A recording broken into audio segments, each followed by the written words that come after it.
Subscribe कीजिए Anam computer academy को और बेल आइकन को दबाइए लेटेस्ट नई वीडियोस सबसे पहले देखने के लिए।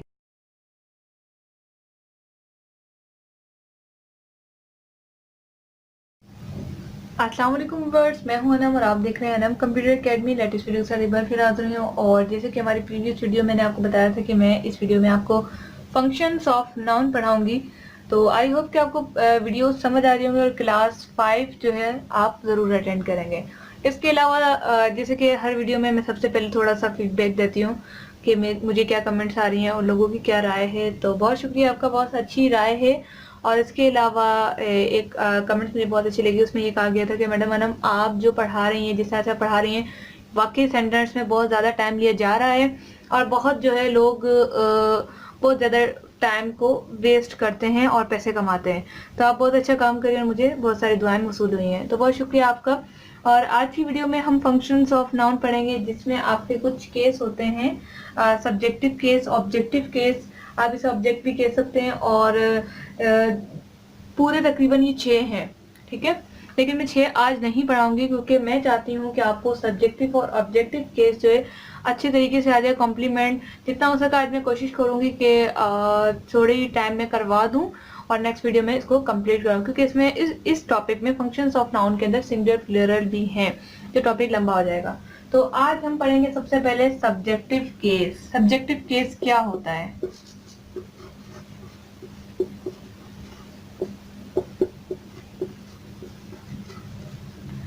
सब्जेक्टिव केस जो है हमारा, जान लें कि सब्जेक्ट यानी जिस पर काम हो रहा हो, जो काम करने वाला हो, जिस पर काम नहीं जो काम करने वाला हो, वो हमारा सब्जेक्ट कहलाता है। अब मैं अनम हूँ, ठीक है। अनम कौन है? सब्जेक्ट। अनम क्या कर रही है? पढ़ा रही है। इसी तरह से अहमद है। अहमद क्या कर रहा है? वो खाना खा रहा है। तो जो भी काम कर रहा है, करने वाला शख्स सब्जेक्ट कहलाता है। इसकी एग्जाम्पल्स मैं मजीद देना चाहूंगी और इसकी थोड़ी सी डेफिनेशन अगर आप लिखना चाहें तो मैं आपको लिखवा देती हूँ कि subjective case also called nominative case. Nominative case means about doer और about subjective case. For example, अगर आप किसी को इशारा दे रहे हो, किसी के बारे में बता रहे हो, तो वो भी आपका सब्जेक्टिव केस कहलाता है। फॉर एग्जाम्पल, इसरार टीचेस या अनम टीचेस। अनम पढ़ा रही है, ठीक है। तो यहाँ पर अनम कौन है? सब्जेक्ट है। अब यहाँ पर हम सेंटेंस को थोड़ा बढ़ा दें कि अनम इज अ टीचर, तो यहाँ पर अनम कौन है? फिर सब्जेक्ट है। तो सब्जेक्टिव केस में जो शख्स काम कर रहा है, आप लोग क्या कर रहे हैं? आप लोग पढ़ रहे हैं या सीख रहे हैं, तो यू आर लर्निंग। तो यहाँ पर यू जो है वो है सब्जेक्ट, ठीक है। यू, इज, नेम, कोई भी चीज यहाँ पर आ जाएगी वो आपकी सब्जेक्ट कहलाएगी। तो ये था आपका सब्जेक्टिव केस, जो पर काम हो रहा हो। इसके बाद आ जाते हैं ऑब्जेक्टिव केस के ऊपर। ऑब्जेक्टिव केस कह दें आप इसे, या सिर्फ जो है ऑब्जेक्ट कह दें।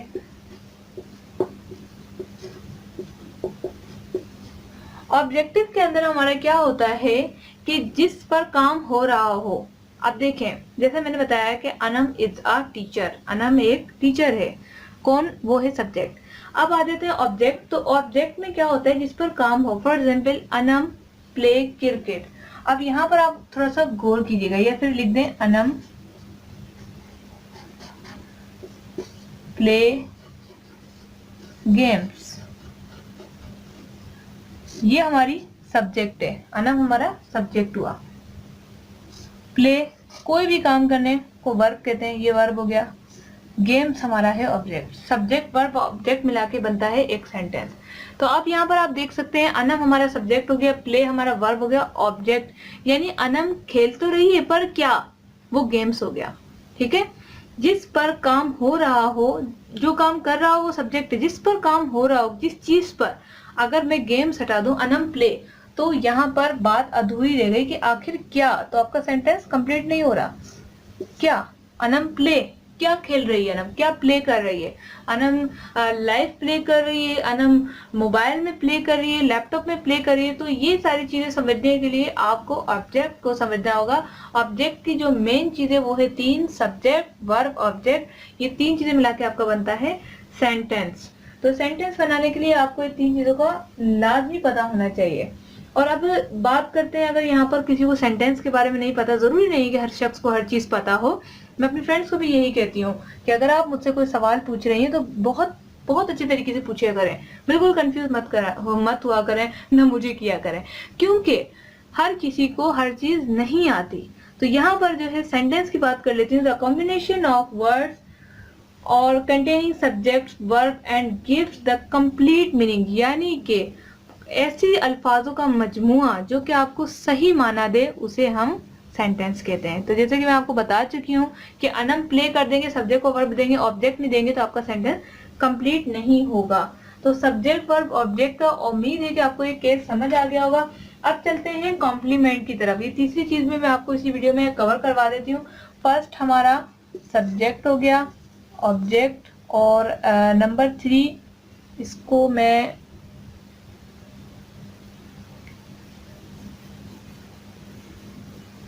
आज मैं अपना डस्टर भूल आई, यहाँ पर इसको हम रिमूव करते हैं और यहाँ पर मैं लिखूंगी हमारा थर्ड पॉइंट जो है कॉम्प्लीमेंट।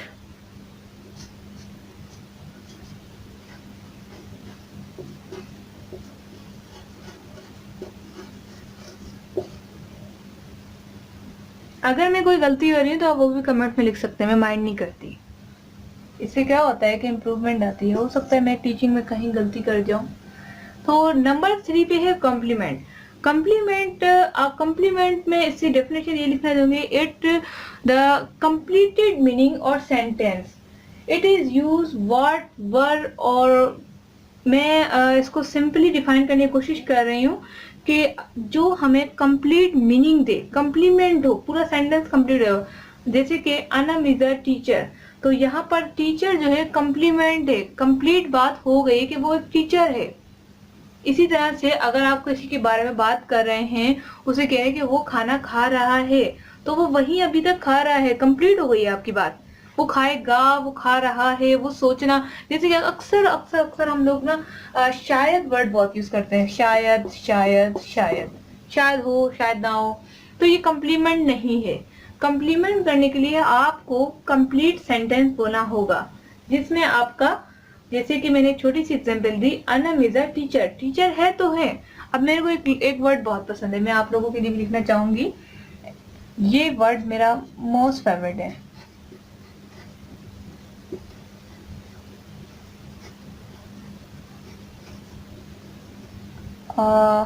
साफ नहीं लिखा जा रहा, अभी नहीं पढ़ूंगी, लिखूंगी पहले।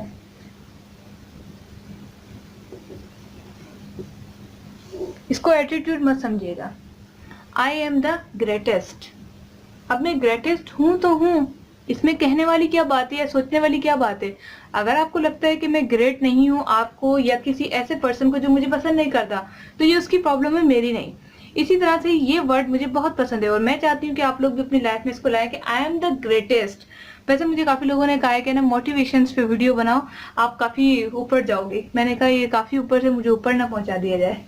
तो यहाँ पर जो है एक बात पूरी हो गई कि आई एम द ग्रेटेस्ट, मैं हूं तो हूं, ये कंप्लीट हो गई ये बात कि मैं ग्रेट हूं, अंदर से भी हूं, बाहर से भी हूं, आपके सामने हूं। तो इसी तरह से किसी भी सेंटेंस को कंप्लीट करने के लिए हम यूज करते हैं नाउन का ये नेम, यानी फंक्शंस ऑफ नाउन का थर्ड पॉइंट जो है वो है कंप्लीमेंट। किसी भी बात को कंप्लीट करने को यहाँ पर हम कंप्लीमेंट कहते हैं। अब यहाँ पर जो है सब्जेक्ट वर्ब प्लस ऑब्जेक्ट ले लें, या फिर आप इज एम आर लगाएं, यानी कि अगर आप टेंसेस की तरफ जाएंगे तो वो लगाएं, तो वो आपकी कंप्लीमेंट ही शो करेगा। Is M R was were जो भी आप लगाना चाहें, विल बी शेल बी, ये सारा आपके कंप्लीट सेंटेंस में ही कहलाएगा। अगर आप एक वर्ड बोलते हैं आई एम द या माय नेम इज, नाम ना बताएं, तो ये आपकी कंप्लीमेंट शो नहीं करेगा। तो वीडियो बहुत लंबी हो गई है, तो इंशाल्लाह नेक्स्ट वीडियो में मैं आपको मजीद इसके फंक्शंस ऑफ नाउन बताऊंगी। अगर आपको कुछ समझ नहीं आया तो नीचे कमेंट्स लिखें और जल्दी से बताएं कि मेरी वीडियोस कैसी जा रही हैं। मिलते हैं नेक्स्ट वीडियो के साथ। Thanks for watching.